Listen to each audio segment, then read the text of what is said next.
এ সপ্তাহে রাতের আকাশে দেখা মিলবে বছরের সবচেয়ে বড় ও উজ্জ্বল চাঁদ। মহাজাগতিক সৌন্দর্যের সেই বিশেষ পূর্ণিমা হচ্ছে সুপারমুন।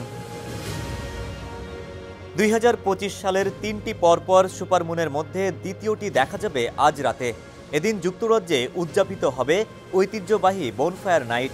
তাই এ রাতটি হবে আলো, ঝলক ও রঙের মায়াবী সমাহার। বান্ডেল থাকলে প্রতি সেনমানিতে টাকা বাঁচবে। বিকাশ সেনমানি বান্ডেল কিনে জিতুন প্রতি লেনদেনে। চাঁদ যখন নিজের কক্ষপথে ঘুরতে ঘুরতে পৃথিবীর সবচেয়ে কাছে আসে, সেই সময় পূর্ণিমা হয়।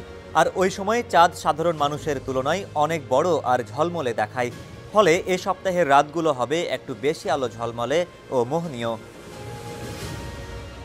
এই মনোরম দৃশ্য উপভোগ করতে চাইলে আবহাওয়া পরিষ্কার থাকাই মুখ্য। তাই আকাশ কোথায় স্বচ্ছ থাকবে তা জানতে আবহাওয়া রিপোর্টে নজর রাখা দরকার, যাতে চাঁদ দেখার জন্য সেরা স্থান বেছে নেওয়া যায়।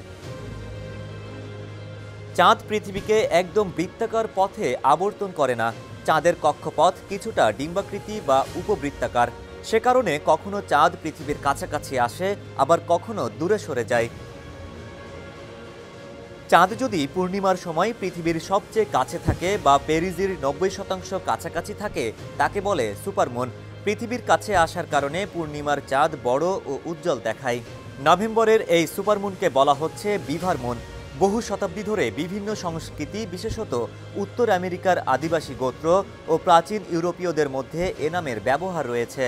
কারণ নভেম্বরে বিভাররা শীতের প্রস্তুতি হিসেবে বাঁধ তৈরি ও খাদ্য সংগ্রহে সবচেয়ে ব্যস্ত থাকে। ১৬০০ শতকে যুক্তরাজ্যে বিভার শিকারের প্রচলন ছিল, যার ফলে সেগুলো দেশের প্রকৃতি থেকে বিলুপ্ত হয়ে যায়। এবছরের শেষ সুপারমুন দেখা যাবে ৪ ডিসেম্বর। ডেস্ক রিপোর্ট, সমকাল।